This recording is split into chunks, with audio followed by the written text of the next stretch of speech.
igal juhul ma olen seda päeva väga kaua pikisilmi oodanud. Tere õhtust, Martin. Tore, et oled saanud tulla. Nagu kes on juba vaadanud, siis tänane laivi teema tuleb selles osas hästi äge. Et ma toon siis need teemad esile, et kuidas joomise ära jätmisel on võimalik saada korda uuesti ja hakata siis asju ajama sellisel kujul, et sul on võimalus siis uuesti iseendaga kontakte saada ja kõik läheb paremaks selles osas, et mille pärast ma seda laivi üldse teen, ongi see, et mul enda kogemus üldse depressiooni, ärevusehäirega ja kõik muu, mis sinna vahele jääb, need sümptomid, siis minu experience joomisega oli see, et üldse nagu ka mõnuainete tarvitamisega oli see, et see lõi mul peas sellise suhtumise, et iga ebamugavus, iga ärevus, iga selline sundmõte, et see vajab nagu, selle eest on vaja ära põgeneda ja selle eest on vaja siis ennast tuimestada, kas siis läbi joomise või siis läbi ainete tegemise ja iga kord, kui edaspidi oligi stress, valu, ärevus, siis ma hakkasin lihtsalt jooma ja jõin nii kaua, kuni ma lõpuks enam ei tundnud seda stressi, ärevust või siis neid muresid, mis mind sinna jooma ajasid üldse. Ja kuni ma lõpuks olingi punktis, et kus ma jõin iga päev. Tere kõigile, tere Raiko, tere M, tere Kairi, väga lahe, et olete siin. Ja kui ma nagu joomise ära lõpetasin, siis ma sain nagu iga päevaga järjest rohkem kontakti enda nagu selle sisemaailmaga, et need mõtted, mis olid, need ebamugavused, need stressid, ärevused ja kõik alla surutud tunded hakkasid nagu pinnale tulema ja siis nendega oli võimalik midagi lõpuks peale hakata ja see aitas siis rajada ka selle uue distsipliini. Ja nüüd, kui mul ongi elus midagi valesti, siis ma ei põgene enam oma murede eest. Ma lasen kõigel juhtuda, negatiivne, hea, vahet ei ole, tuleb lihtsalt nagu vastu võtta ja siis otsustada. Tšau.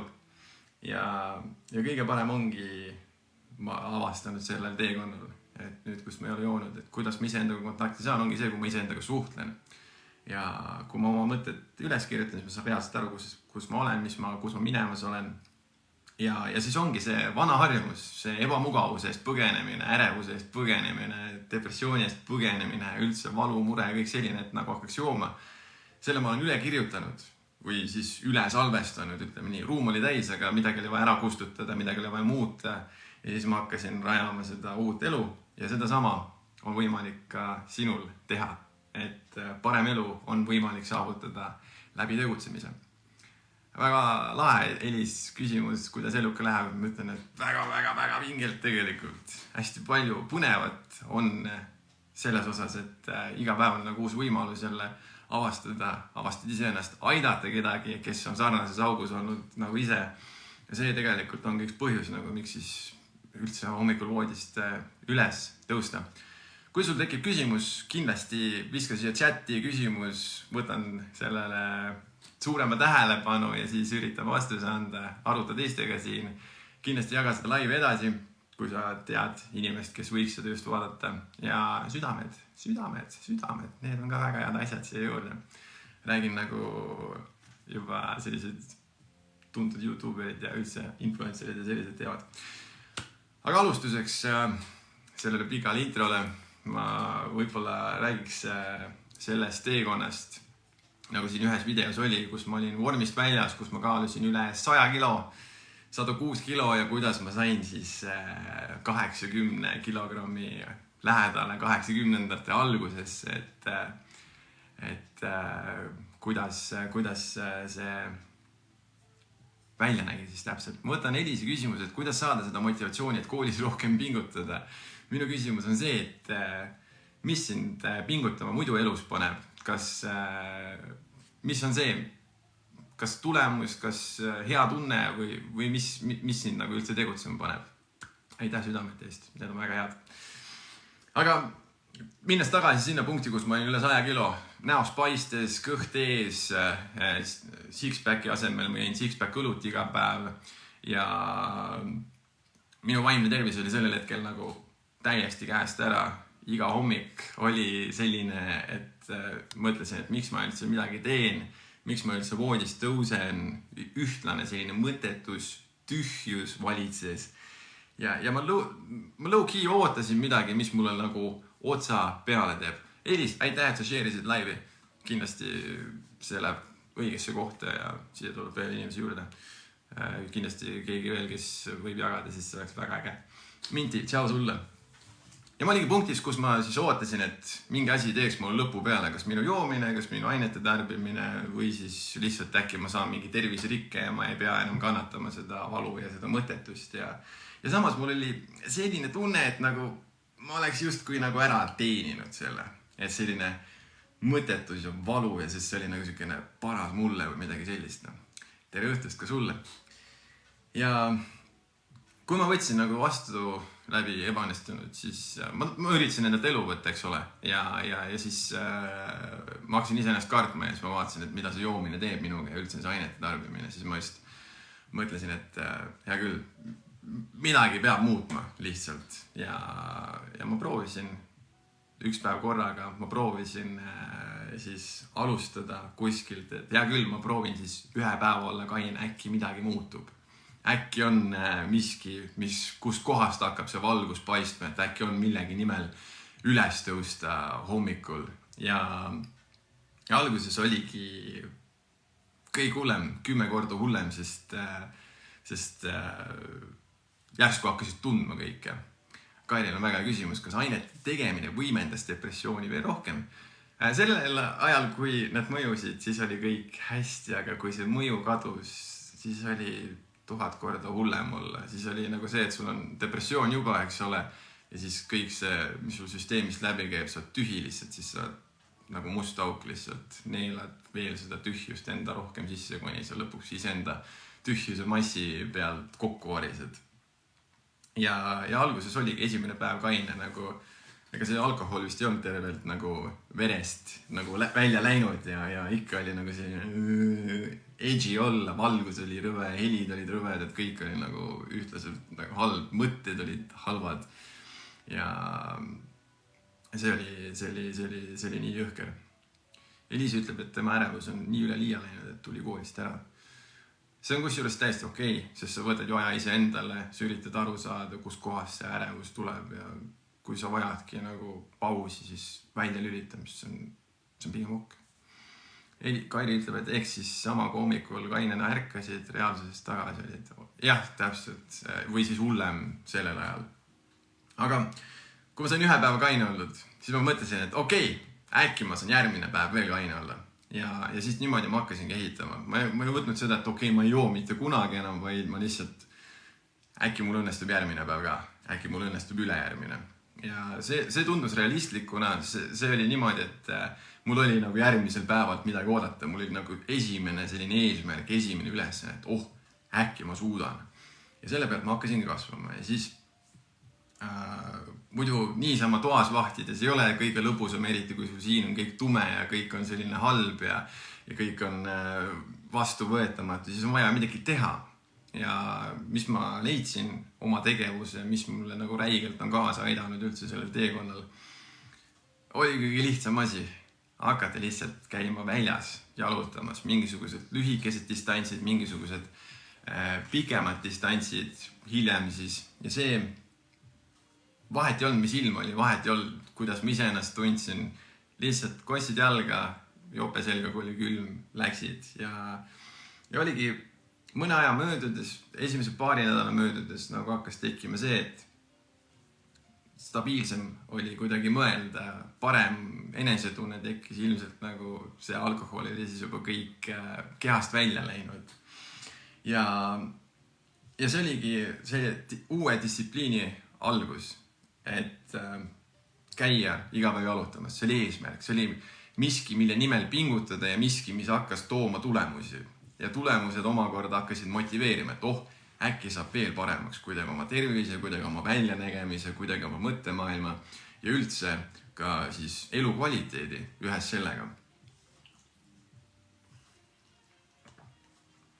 kui läks mõni kuu mööda, siis ma tundsin üldse, et nagu rahu oli saabumas kehasse, et ärevus oli ikka alles, ärevus või selles mõttes oli depressiooni oli ikka tunda, ikka olid need mustad mõtted peas ja selles osas oli keeruline, et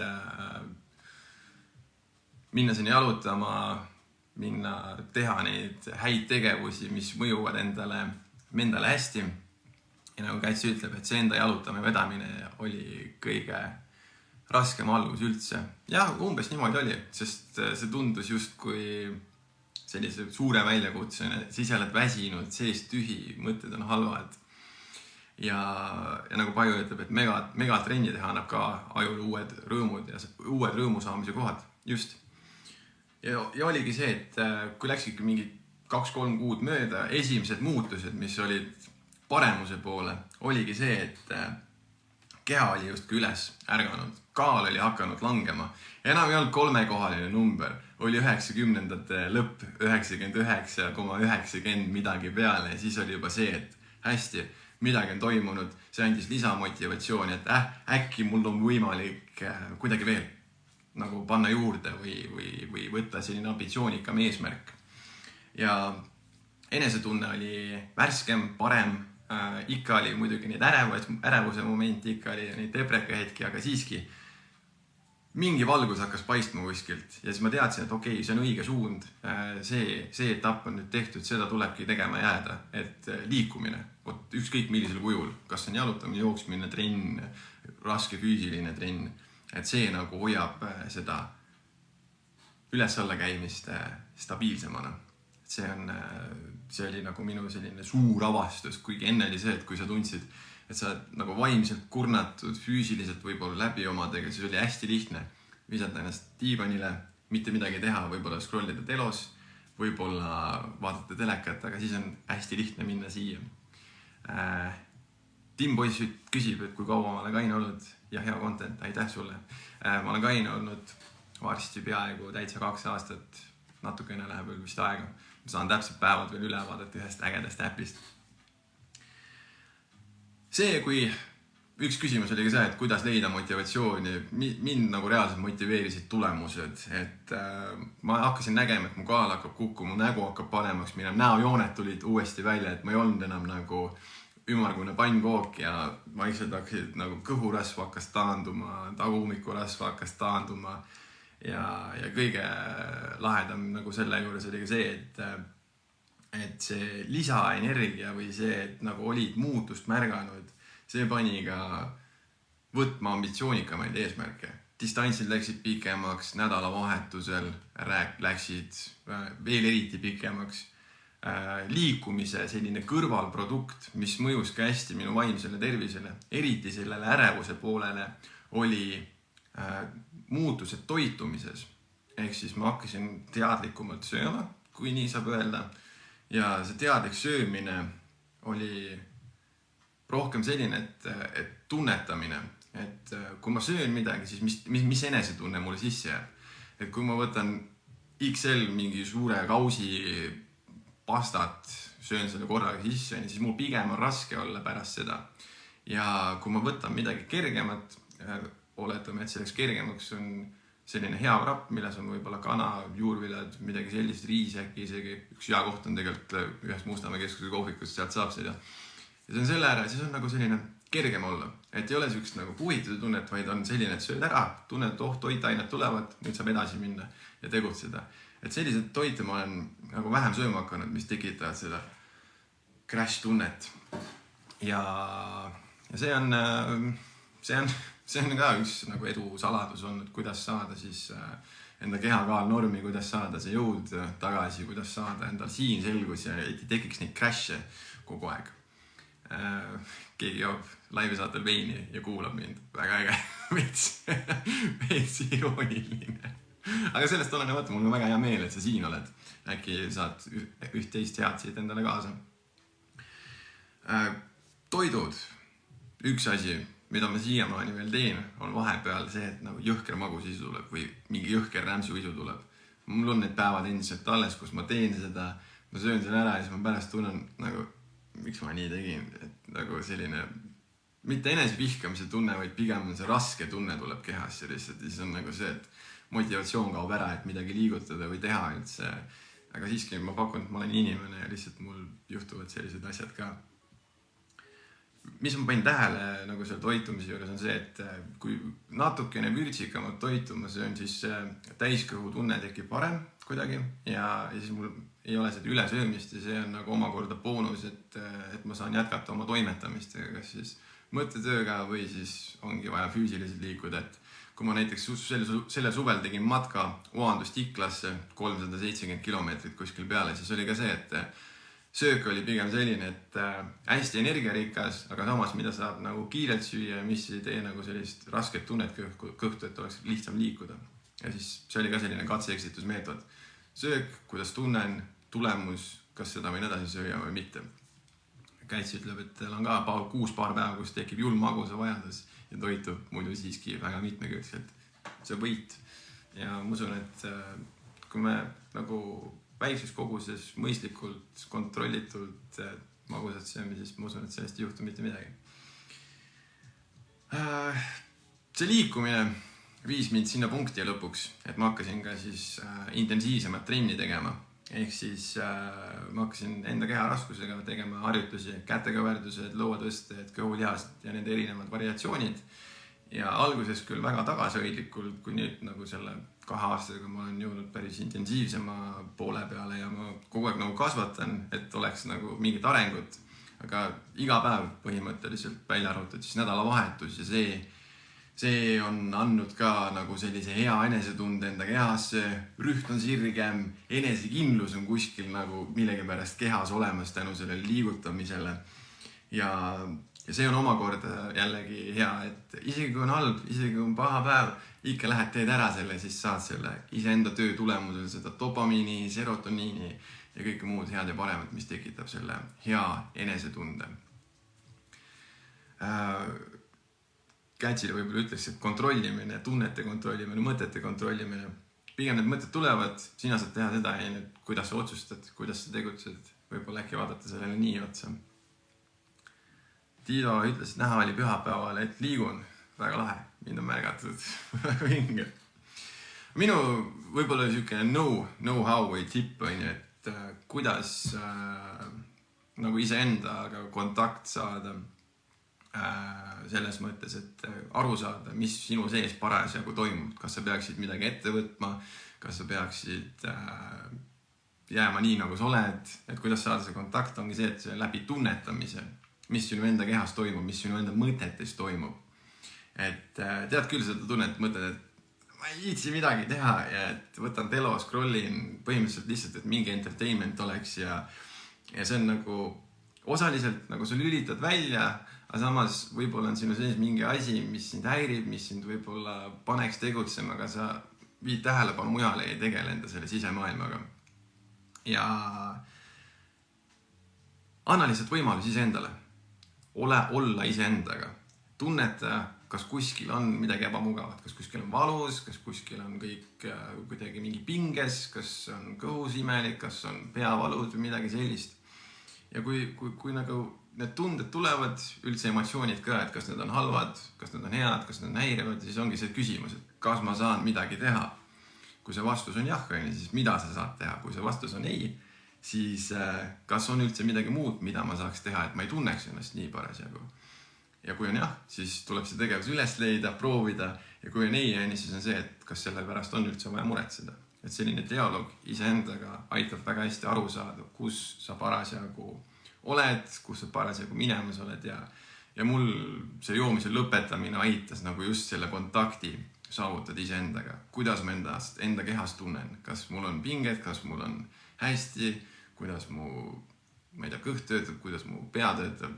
Et need on kõik ühendatud omavahel, et kui inimene teha kihtideks nagu lasagne, kui ühes kihis on midagi kuskil korrast ära, siis see peegeldub tegelikult ka kõikidesse teistesse kihtidesse.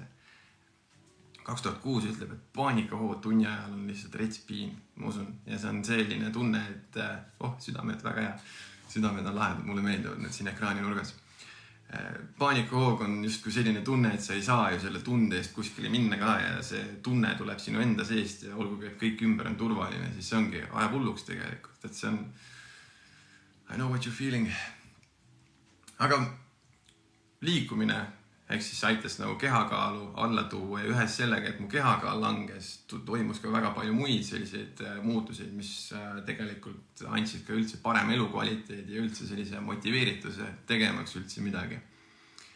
Enne kui ma sinna lähen, siis küsimus on see, et kas ülemõtlemise kohta on nippe kogemusi.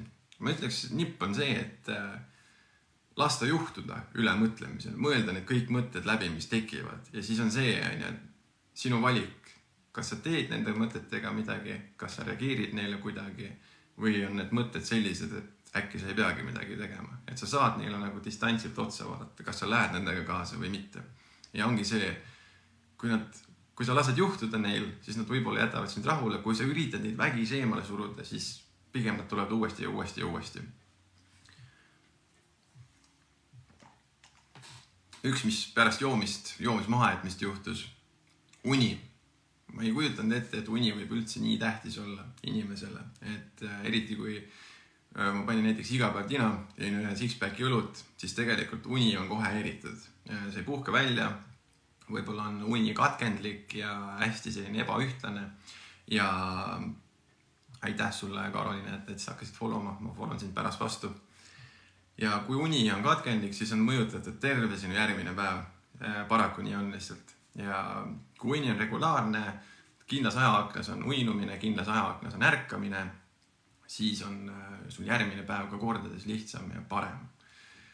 Ja regulaarne päevarütm on ka minu arust see, mis nagu toetab inimese teotahet, tegutsemist, motiveeritust, et kui päev on selline kaootiline, siis kuidas leida iseenda sees see harmoonia, et jess, täna on kolmapäev, ma nüüd lähen ja teen. Et kui ongi selline kaos, siis on tegelikult võimatu ise selles kaoses ellu jääda. Aga jällegi, kaos on see hetk, kus tekib kord. Sina saad uued reeglid teha, sa saad viia ellu muutuseid. Näiteks on sul elus miski, mis segab. Minu puhul oli see joomine. Ja kui ma joomisest loobusin, mis oli minu üks kõige suurem vaenlane, siis elu muutus tegelikult pärast seda. Aitäh sulle, Liis, heade sõnade eest. Mental breakdownidest on juttu, me jõuame sinna ka kohe varsti. Ja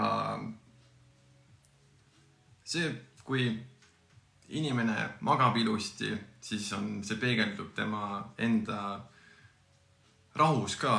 Et me kindlasti on päevi, kus me oleme on the edge, me reageerime hästi, võime nähvata inimestele. Ja samas on meil päevi, kus meil on kõik nagu õlitatud, kõik on chill, kõik on rahulik. Ja siis ongi see, et kui sa mõtled järele nendele päevadele, kus sul oli kõik hästi, kas sa magasid ka hästi, pigem on see vastus jah. Ja kui on jällegi katastroofiline päev, on stress, võib-olla ei maganud hästi, siis on jällegi vastupidi, siis on kõik siukene, käib niimoodi sinu kontrolli alt väljas, võib-olla kiirustad rapsid, eks ole. Et see on jällegi hea elusaladus on ka hea uni. Mul on tekkinud ka see, et mul on tekkinud usk, et asjad lähevadki paremaks, et on võimalik saada parem elu ja on võimalik nagu depressioon nagu täielikult seljatada. Ja ärevushäire siis sellisel kujul seljatada, et sul on alati võimalik õppida enda ärevust uuesti tundma ja iga kord, kui sa selle ärevuse lahti seletad enda jaoks, paned ennast olukorda võib-olla, kus ärevus tekib, siis on kõik ülejäänud ärevuse momendid kordades lihtsam üle elada. Näiteks hästi intensiivne füüsiline treening, kus põhimõtteliselt süda taob nii kiiresti.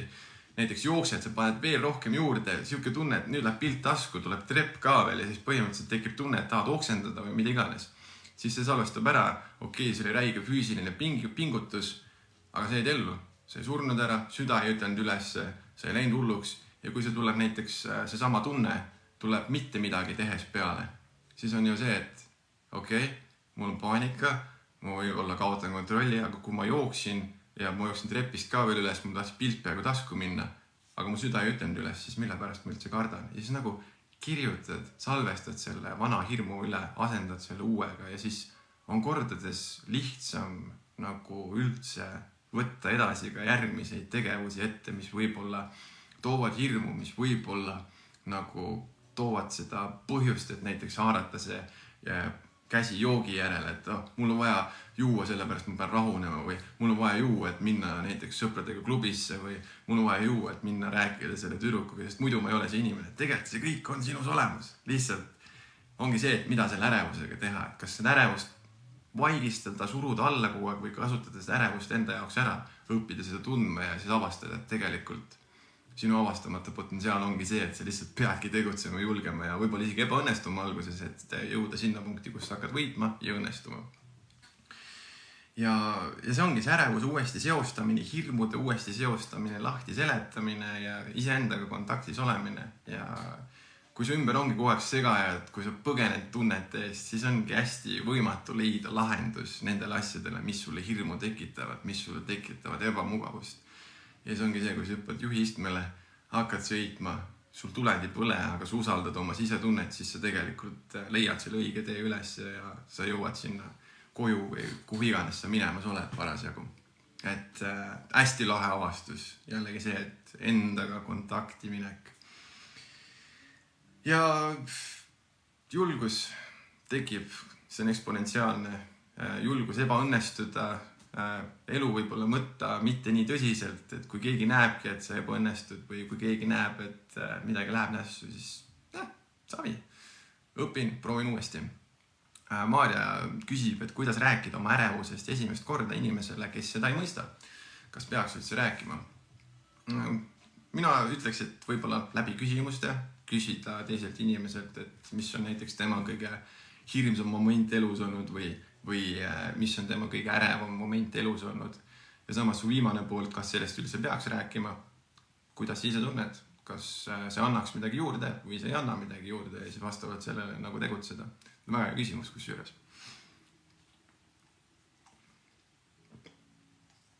Aga mis juhtub siis, kui jätta joomine päeva pealt maha ja mis juhtub ajas? Ja kui sa näiteks jood iga päev six-pack õlut või kui sa näiteks käid iga nädalavahetusel klubis või kasiinos või kus iganes, siis juhtub see, et kui sa lõpetad päeva pealt joomise ja läheb, näiteks sa pead, tere, Kinky Art Design. Kui sa lõpetad päeva pealt joomise, siis sul jääb reitsit rohkem pappi üle. Selles osas, et sul on rohkem vahendeid, mida investeerida ise endasse. Ja proovida võib-olla mingit uut stiili endale, mingit uut soengut või osta endale näiteks mingisugused riided, millest sa oled unistanud või minna reisile näiteks, sest sul jääb lihtsalt vahendeid üle. Ja sa saad seda hoopis ka võib-olla näiteks investeerida aktsiatesse, krüptosse, kuhu iganes, et kõik see, mis sul võib-olla nädalavahetustel klubisse läks või ainete peale või iga päev poes õlut ostes käies. Ja ma ka siin TikTokis leidsin mõni aeg tagasi ühe ägeda kasutaja, kes jäi oma kunsti poole pealt siis silma ja mulle nagu tema nagu meistriteosed meeldivad väga ja siis ma hakkasin talle pinda käima täiega ja siis täna on tema see disain, illustratsioon, tema joonistus mul ilusti särgi peale ka. Ma käisin talle hullult närvidele, et ma tahan sinu disaini, sinu joonistust endale saada kuskile, kas siis särgi peale või üldse nagu endale arvutisse taustapilliks ja siis tema kasutaja on siin samas Kinky Art Design Instagramis, TikTokis ja see on see, mis ta teeb, on lihtsalt puhas kunst, see on ebareaalne, see on mul lihtsalt, kui ma seda pilti nägin, siis ma lihtsalt sulasin, ma teadsin, et ma pean seda saama. Ja oligi see, et kui ma võib-olla 2 aastat tagasi oleks olnud mälus, võib-olla ma oleks mingit iba kirjutanud, aga nüüd, kui ma olen endaga tööd teinud, siis ma julgen ka nagu midagi asja ette võtta, mida ma soovin endale või tahan. Ja siis see sama ilus kunstiteos on nüüd, mul on väga hea meel selle üle. Neid sellist särki ilmselt ei ole mitte kellelgi ja mul on väga eriline tunne.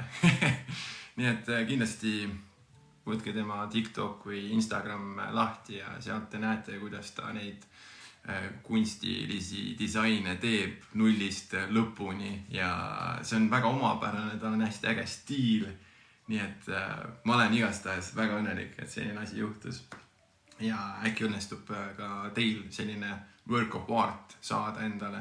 Ja ta isegi vist ütles seda, et sul on võimalik endast selline custom profiilipilt saada nagu läbi tema silmade, läbi tema disaini. Et mõtle, kui sul on näiteks siinsamas TikToki profiil, ja siis sul on endast tehtud selline custom made, selline äge silmapaistev disain, kunstiline, graafiline. Et ma olen igatahes väga rahul ja väga õnnelik selle särgi üle. Ja ma tean, et mitte kellelgi teisel ei ole seda särgi, see teeb asja kõige hingemaks. Jah, igal juhul ma korra võtan siin paar küsimust ka. Päevapealt on raske joomist maha jätta selles osas, et sa pead proovima lihtsalt järgmine päev uuesti, kui kain olema. Ja siis üks küsimus oli veel, et suitsetamine päeva pealt maha, et näed, on võimalik, et sõltubki see, kuidas sa endale lahti seletad selle protsessi, miks sa midagi teed või miks ma mingit moodi olen harjunud käituma, et kas ongi sellepärast, et lihtsalt harjumusest või reaalne vajadus, eks ole. Ja Triinu 4 aastat suitsuvabana, meeletu võit, väga uhke võib olla sinu üle. Kui ma tulen tagasi sinna juurde, et kuidas enda hirmud olen ümber kirjutanud sellel viisil, siis kus ma loobusin enda kõige suuremast teemonist, võib-olla oligi siis joomine, et see hoidis mind tagasi, ma surusin kogu aeg kõiki enda sisse, ma ei rääkinud, ma ei jaganud, ma olin hästi kinni, ma olin enda ümber teinud sellised ahelad lihtsalt ja keegi ei pääsenud sisse, mina ei lasknud midagi välja ja siis polnud ime, et tekkis sügav depressioon, tekkis ärevushäire ja ainuke viis, kuidas ma siis üritasin ennast ravida, oli siis läbi joomise. Ja muidugi ma ütlesin professionaalse abini ka. Et see maha jätmisest on väga head jutud, et see ongi see, et kuidas sa lahti seletad, miks sa teed seda. Kas see on sellepärast, et seda on päriselt vaja või see on see, et ma olen lihtsalt harjunud tegema ja midagi muuta on tunduvalt lihtsam läbi uue info, läbi uue avastamise, mis aitab sulle oma käitumist muuta. Ja siis ongi selline loogiline, et ma teen seda sellepärast ja siis on võib-olla lihtne muuta, korrigeerida ja saabki võib-olla loobuda. Aga kui ei suuda kohe maha jätta, alguses ei õnnestu, siis tuleb lihtsalt uuesti proovida, kuni lõpuks õnnestud. Ja esimese korraga me õnnestume elus kindlasti asjades küll, võib-olla neid ei ole väga palju, aga siis kui me jätkame proovimist, siis üks hetk meid saadab edu lihtsalt. Me lähme kohale, me oleme järjepidevad, me anname selle panuse ja lihtsalt varem või hiljem see peab juhtuma. Numbrite mäng puhas. Siis on nüüd küsimus, ma tahan joomisele õpetada, see on Sanaksit ja joon ka, elan Helsingis ja kogu aeg pidu. Küsimus on see, et kas sellise mustriga saab lõpetada joomist. Ma tulen selle juurde ka veel, et see distsipliinist kinni hoidmine, nagu me siin oleme rääkinud, kes on jätnud nagu suitsetamist maha, kes on joomist proovinud maha jätta, siis see distsipliini kinni hoidmine ongi see lihtsalt, et olenemata oma enesetundest, olenemata mis ilm väljas on, olenemata kuidas inimesed su ümber on, sa lihtsalt lähed kohale, sest sul on kehtestatud uus distsipliin. Mina, Silver, homsest alates pean endale tegema ärkamisel 30 minutit aega iseendale, sest vastasel juhul, kui ma seda ei tee, tulevad mul tagasi sundmõtted, tuleb mul tagasi ärevus, tuleb mul tagasi stress, ma hakkan kiirustama, rapsima ja kui ma selle jätan ühe päeva vahele, siis on lihtsam mul jätta järgmine päev see vahele ja ma olen tagasi omas vanas augus tagasi, ilmselt varem või hiljem. Kui inimene on nõus muutusteks, kui inimene on nõus, et ma võtan vastu mingisuguse uue väljakutse, siis nagu minu puhul oli see joomise maha jätmine, kaineks saamine, siis oli võimalus ka selgemalt mõelda, lubada oma tunnetel ja mõtetel juhtuda, mida nad üldse tähendavad ja siis oligi minu jaoks see game changer võib-olla, see täis murdepunkt oli esimene selline paanikahoog üldse, kus oli see hulluks minemise tunne, selline tunne nagu hakkad ära surema, selline tunne nagu kõik reaalsus variseb kokku, sa sured ja ongi kõik, elu on läbi, siis pärast seda ma hakkasin kartma hullult. Ja siis minus salvestus see, et iga ärevus on elu ohtlik, iga muutus on elu ohtlik, iga selline ärevushetk on mulle elu ohtlik, inimesed ei tundu reaalselt, nemad on ohtlikud mulle. Ja see oli kurnav, see oli meeletult kurnav. Ja kui ma seda ärevust uuesti olen nüüd tundma õppinud läbi siis füüsilise pingutuse, läbi toitumise või läbi enda jagamise, neid videoid tehes, ma olen ka hästi palju õppinud, siis et iga ärevushaisting ei ole elu ohtlik. Ja tänu sellele, et on see füüsiline pool, need rasked olukorrad, kus süda klopib, kus pilt tahab tasku minna intensiivses trennis, siis ongi see, et mõnikord oligi selline tunne, kus kõik hakkab läbi saama, aga kuidagi ma jäin ellu, siis järelikult on see, et kui mul juhtub veel nii läbi füüsilise pingutuse või läbi see, et ma lihtsalt istun kodus laua taga ja tunnen, et mingi surin tuleb sisse, siis midagi ei juhtu. Et ma lihtsalt uudistan, et kus see tunne tuleb, mille pärast see tunne võib olla. Ja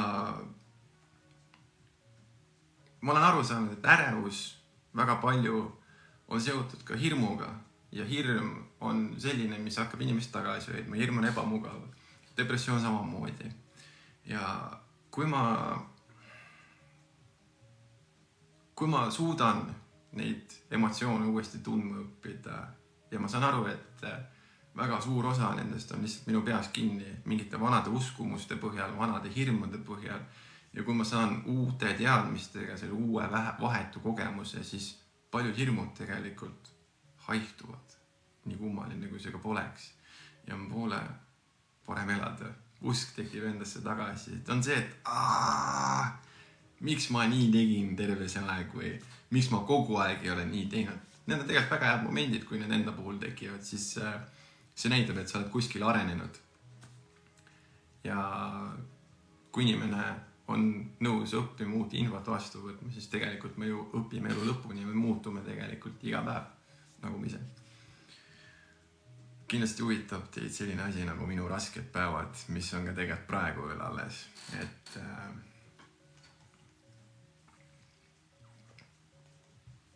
mul on endiselt rasked päevad alles. Mul on mõnikord hommikul üles ärgates, et nagu mõtlen, miks ma seda nagu teen üldse kõike, mis ma elus teen. Et kas sellel on pointi. Mõnikord on depressiooni mõtted tagasi, mõnikord on ärevuse hetki päevas. Mõnikord on mõtted, et äkki täna laseks nagu selle jalutuse üle või äkki laseks täna selle trenni üle. Vastus küsimusel kaua olen kaine olnud peaaegu 2 aastat ja siis on see, et aga mis siis oleks, kui ma hakkaks täna jooma? Äkki läheks sinna peole, et tõmbaks nii täis lihtsalt, et nagu savi ju. Äkki seekord ei lähe niimoodi, et ma kukun uuesti auku. Ja siis mõnikord on see, et äkki täna ei läheks tööle, et äkki ei ole vaja. Ja mõnikord ongi see, et kui oled nädalavahetusel, laupäev, pühapäev, ma tõepoolest olen mõnikord kauem voodis ka, lihtsalt passin lage, scrollin telo, ikka tekivad sellised ebaäresused oma mustrites. Aga siis ma olen lihtsalt see, et davai, fuck it, silver, nagu sa tead, mis juhtub, kui sa ei tee tegelikult neid asju. Ja ajan oma perse maast lahti ja hakkan oma päevaga pihta lihtsalt. Ja mõtlen, välja lülitamine on tegelikult väga oluline selles osas, et meil kõigil, sina, kes sa vaatad praegu, sinu sõbrad, sinu kolleegid, sinu vanemad, kes iganes sinu ümber inimesed on, meil kõigil on 24 tundi erinevalt sisustatud. Meil kõigil on erinevad kohustused, meil kõigil on võimalus tekitada aeg siis iseendale mingite kohustuste vahel või siis enne magamaminekut või kunas iganes. Ja väga lihtne on ära eksida sinna rütmi, et hommikul üles tööle, lõuna, töölt koju, võib-olla kellegi on oma etteõppimine tegeleb sellega ja siis läheb see iseenda sisemusega olemine meelest ära. Kes jõuab on ju teeb trenni, super, väga hea, see on see koht, kus sa lülitad ennast välja.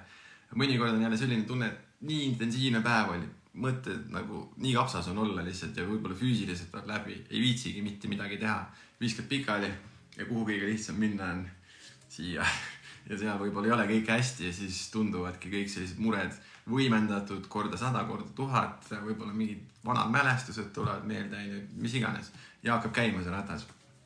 Ja samamoodi on endal olnud. Aga ma olen tähele pannud see, et need väljalülitamised minul endale näiteks on see, et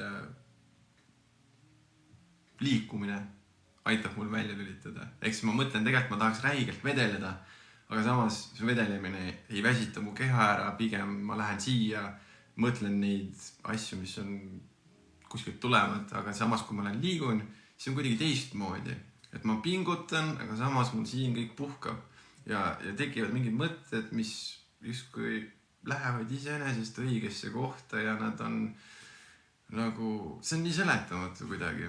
Ja siis ongi, kui suvel ma unistasin kunagi mõned aastad tagasi sellisest puhkusest, et läheks kuskile välismaale, võtaks mingi sellise kõik Hiinas paketid, peesitaks kuskile basseini ääres, siis nüüd ma mõtlen pigem niimoodi, et ma tahaks minna loodusesse, päriselt võtta mingi matka ette, lihtsalt esitada endale füüsiline väljakutse, esitada endale vaimne väljakutse ja siis ma tunnen, et ma olen nagu kontaktis iseendaga, ma puhkan, kuna ma ei tee neid selliseid igapäevaseid, selliseid oma nii-öelda päevatööd, müüki, kui ma ei vasta meilidele, ma ei suhtle mingite erinevate asjadega, niimoodi kogu aeg ei rööprähkle, aga ma olen seal matkal olles, mul on üks siht, mul on üks eesmärk, mitte astuda kuskile auku, mitte saada karu poolt söönuks, mitte jääda vedeliku puudusesse, aga mul on see, et minus on rahu.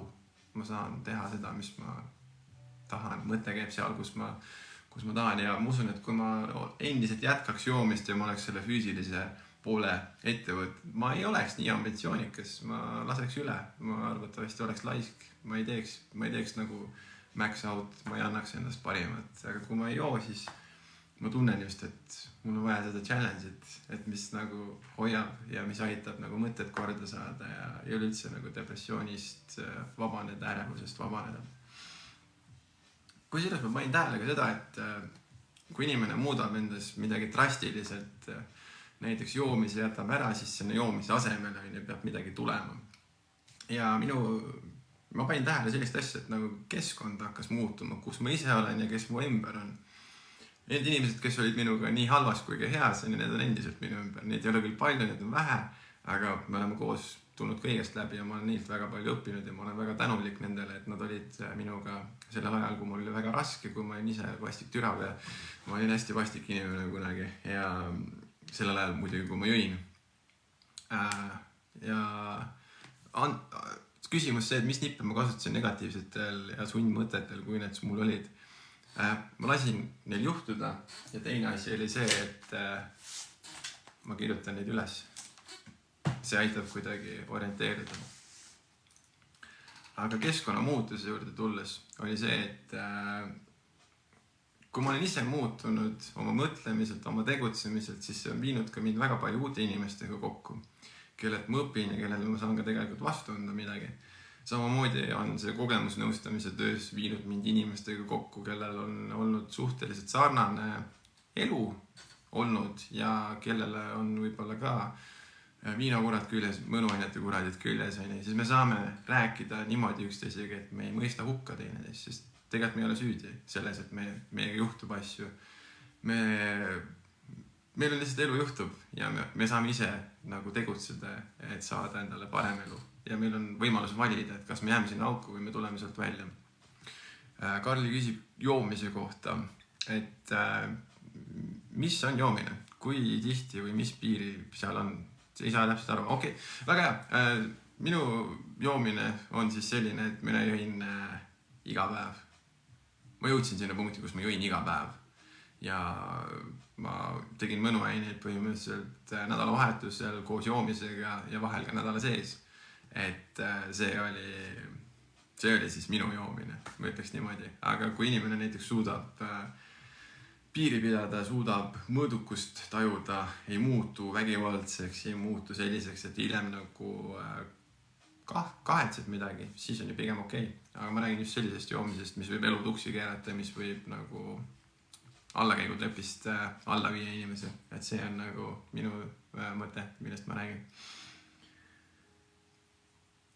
ja keskkonnamuutuse juurde tulla, et kui ise otsustad muutuda, kui ise otsustad proovida midagi, elada teistmoodi, kui sa näiteks oled joomise vangis olnud, kui sul on depressioon, ärevushäire ja sa hakkad sealt avastama, kes sa võid olla üldse, kes sa päriselt oled, siis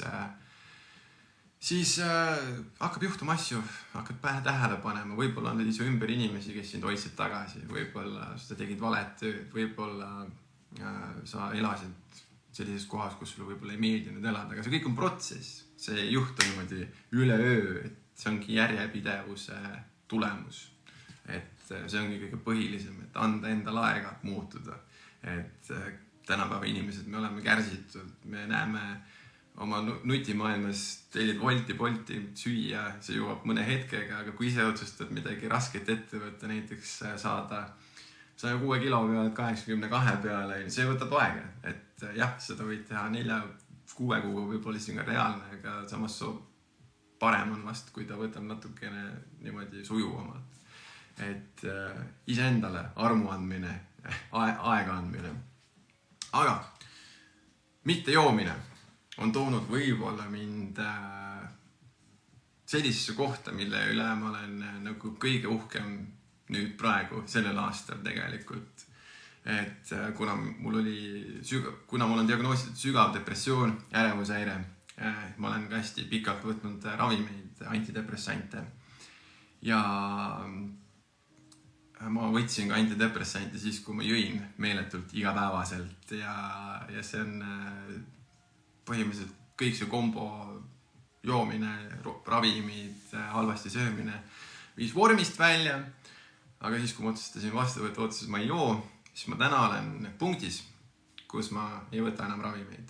Ja ma usun, et see väike samm, et otsustada, et okei, ma olen üks päev kaine ja ma olen järgmine päev kaine, ongi siis toonud nagu sellesse punkti, kus on elukvaliteet, through the roof, hea on enda kehas olla, hea on olla selge, hea on olla see, et ei ole 7, 6, 8 päeva paanikahoogu päevas. Ja see otsus, et üldse nagu ravimid ära lõpetada, tuli tegelikult selle aasta alguses. Sest oli nagu tunda, et nagu tõesti, et see depressioon on lihtsalt minevik. Jah, ma mäletan seda tunnet, ja ärevuse hetki tuleb ikka, aga no ta ei sega elu. Ja siis ma hakkasingi selle mõttega flirtima ja siis see viis mind punkti, et hea küll, need ravimid aitasid väga hästi, et nad leevendasid sümptomid, nad andsid võimaluse tegutsemiseks ja siis ma hakkasin mõtlema, et aga kui ma ise olen juba nii palju jõudnud ära teha, et kas ma neid pean edasi võtma. Ja küsimusele ka, et kas ravimiga oli ikka ärevuse hetki ja ravimiga oli ka neid mõnikord. Aga siis ma jõudsingi aru saamani, et nagu ravim ei ole üksi nagu see, mis mind terveks teeb. Ravim on lihtsalt see tööriist, abivahend, et mina olen see, kes tegutsemise kaudu teeb iseennast terveks. Aitäh, Epp. Lahe, et sa said tulla. Kaua ma olen kogemusnõustaja olnud. Ma olen olnud, teine aasta olen kogemusnõustaja.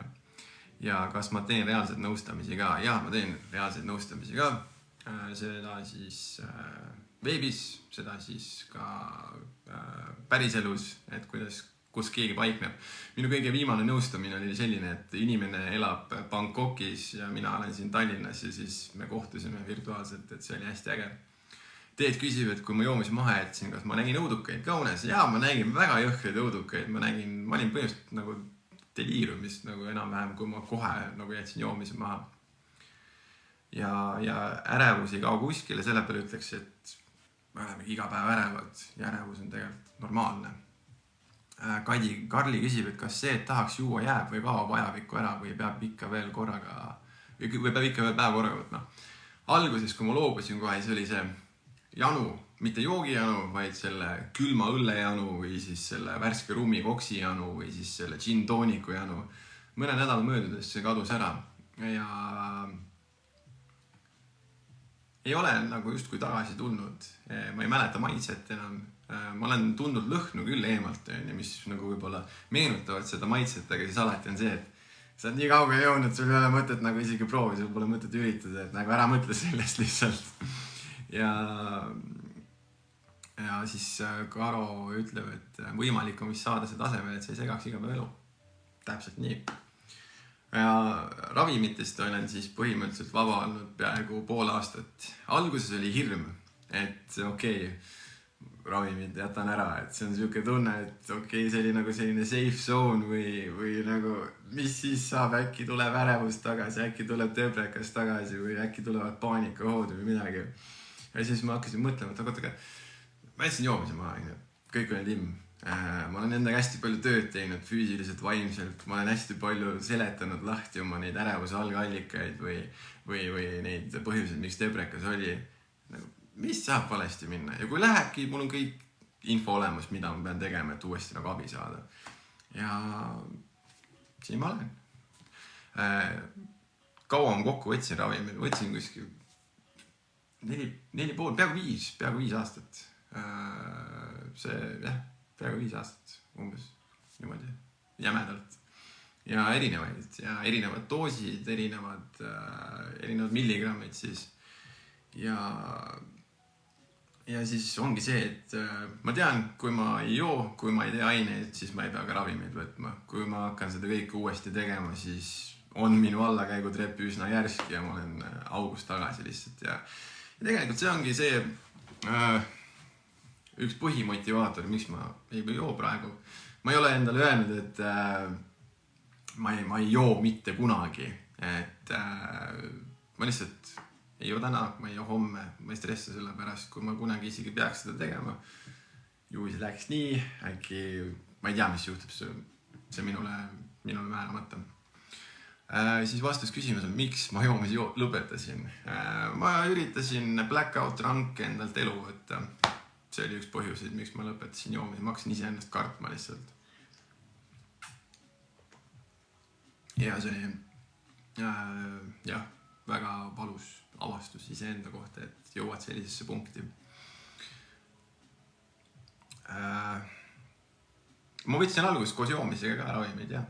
Mingi periood oli see, kus ma ei joonud ja siis mingi hetk ma hakkasin intensiivselt laskma. Toivo küsib, et kas ma alkohoolut olen joonud? Jaa, ikka. Alkohoolut ma näiteks olen võtnud pärast rasket füüsilist trenni, see on selline kuidagi hea, selline nagu tundub. Seal on mingid, ma ei tea, soovitati, et see aitab taastab või saa mingid toitained seal, ma täpselt ei tea. Et seda ma olen ikka võtnud.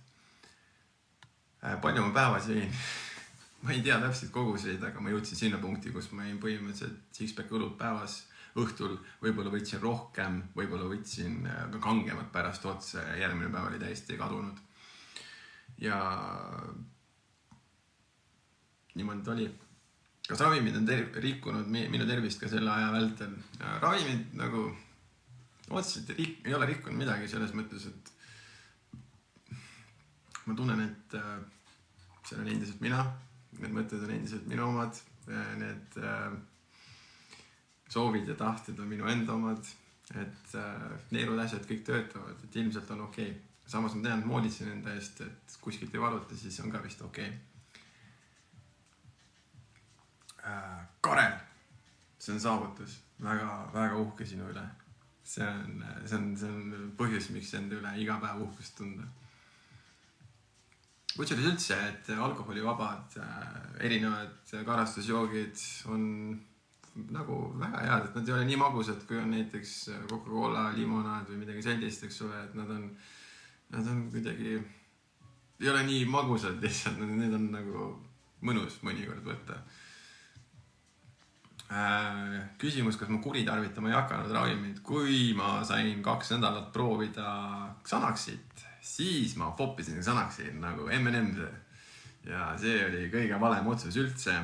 Ja siis see juhtus puhtalt selle pärast, et ravimid said otsa, uut retsepti ei saanud, anti alternatiiv ja nii läks. Ei olnud hea, ei soovita. Ja kui kunagi peaks tulema selline hetk, et antidepressandid peaks menüüsse tagasi võtma, siis ma usun, et ma otseselt ei protesteeri, aga siiski tahaks proovida ilma, sest ma alguses, kui üldse nagu oma depressiooni ravima hakkasin ja ärevust, siis oligi see, et et ma panin ja kõik lootused ravimi peale. Oligi alguses esimene taastumine oligi selline, et ravimid, sain enam kord ära, ravimid lõpetati ära ja mis ma tegin, ma läksin oma vana elu peale tagasi, ehk siis kaootiline päevarütm, nädalavahetusel lappes, nädala sees ka mõnikord lappes ja siis ma olin jälle, alguses tagasi, nullis. Karel küsib, kui joomise maha jätsid, kas siis, kui joomise maha jätsid, peab keegi olema kõrval ja jälgima sind. Kusjuures ma ei tea, see on hea küsimus. Kui on inimene tõesti, kellel on nagu nii tuksis, et ei saa ise ennast usaldada, eks ole, et siis wow, see on tõepoolest päris punkt, kuhu võib joomisega jõuda ja miks peaks just vaatama ja olema iseenda vastu aus sellel teekonnal, et kus sa ise parasjagu asud selle joomisega, et kas su elus on kõik hästi, tarbid mõõdukalt, harva või on see, et full lappes, elu hakkab hävinema, tervis hakkab käest ära minema, et see on, kusjuures ma panin joomisega tähele on see, et iseendale hakkad valetama, et leiad põhjuseid, miks juua ja kui kõik on nagu ropult öeldes perses, siis on see, et leiad, tegelikult ei ole hullu midagi, tegelikult on hästi kõik, ei ole, ei pea muretsema. Mul tekkis selline asi näiteks. Siin on väga ägedad dialoogid. Mulle täiega meeldib, et te võtate osa, räägite, jagate, avate ja ka küsite. Et näiteks ka antidepressandid ja just nagu ütleb Ketsenboi, et kui hakkad iseendaga tegelema, siis on see, et asjad muutuvad ja võivadki minna paremuse poole. Et see on nii kummaline. Kusjuures üks asi võib-olla, mis nagu tagasi hoidis depressioonist taastumist, ärevusehäirest taastumist, ongi see harjud halvaga ära ja halb muutub osaks sinu identiteedis. Sa arvad, et kõik on tuksis. Siit ei ole nagu nii mingit pääsu. Milleks ma üldse midagi proovin? Parem. Let's have fun, mis on ajuti ja rööm lappe ja siis ei muutugi tegelikult mitte midagi. Karli küsib, millal ma aru sain, et mul on depressioon või kuidas ma avastasin selle. Tagant järele vaadates ma lähen kuskil keskkooli tagasi, et mul olid mõtted, kas ma üldse elan nii kaua, et ma oma järgmist sünnipäeva näen ja võib-olla see oli selline esimene märk, aga kui mu elu vastu taevast läks, see oli sükene 2017 lõpp, et sealkandis nagu, siis mul oli nii hirm, ma ei osanud enam mitte midagi teha, ma mõtlesin kogu aeg, see läheb ise üle, et ma ärkan järgmine päev üles, ei ole ärevust, ei ole paanikat, ei ole deprekat, aga oli, ei läinud üle ja siis ma ei osanud midagi teha, ma läksin arstile. Siin on vahepeal juttu ravimitest, paanikahoogudest, maahaavad. Ongi, iga organism on nii unikaalselt erinev ja kuidas see kõik meile mõjub üldse, alustades toidust, alustades õhukvaliteedist, kus me elame. Et me kõik võtame asju vastu erinevalt. Kui näiteks oleks üks tablett, mis raviks kõik depreka ära või ärevuse ära ja see toimiks kõigil inimestel, siis meil ei oleks enam depressiooni maailmas. Et Maarja ütleb, et tal oli hästi suur tagasilöök, 2 kaotust, peale seda muutis elu ja see viis sind sinna punkti, kus sa loobusid nikotiinist, hakkasid trenni tegema, meeletult uhkesin üle.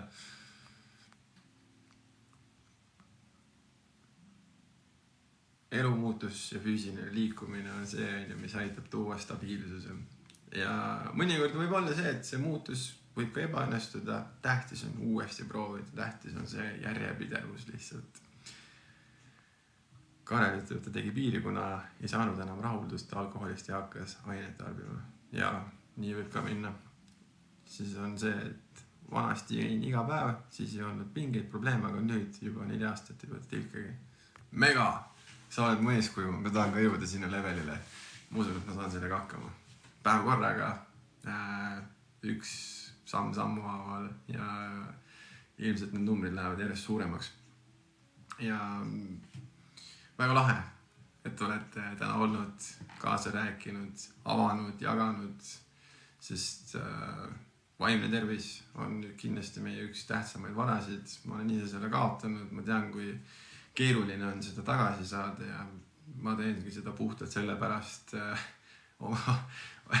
et äkki on keegi, kes saab sellest motivatsiooni, usku, et sellest on võimalik nagu taastuda, et on võimalik saada oma elu tagasi selles võtmes, et sul on võimalik luua veel midagi ilusamat, mis sul enne oli.